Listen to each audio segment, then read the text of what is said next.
கர்த்தர் அதை தேவனுடைய மகிமைக்கென்று நன்மையாய் மாற்றுவார். விசுவாசிக்க வெல்ல கொஞ்சம் கரங்களை தட்டி சொல்லுங்க. என் கர்த்தருடைய ஆவியானவர் சொல்லுகிறார், அது தாமதமானாலும் அதன் மூலமாக கர்த்தருடைய நாமம் மகிமைப்படு.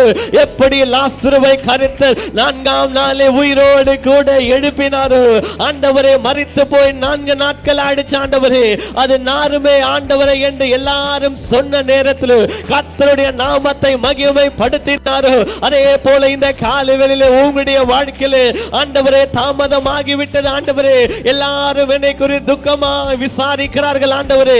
ஆண்டவரே கர்ப்பம் செத்த நிலைமையில வந்திருக்கிறேன் ஆண்டவரே, ஆண்டவரே திருமணமாகி இத்தனை ஆண்டுகள் ஆகியோ எனக்கு தாமதமா இருக்கிறது ஆண்டவரே என்று சொல்லி இந்த காலையில் ஆராதனைக்கு வந்திருக்கிறேன். எனக்கு அருமையான மகனே மகளே, கர்த்தர் உங்களையும் என்னையும் பார்த்துதான் சொல்லுகிறார், கர்த்தருடைய நாமம் மகிமைப்பட போகிறது.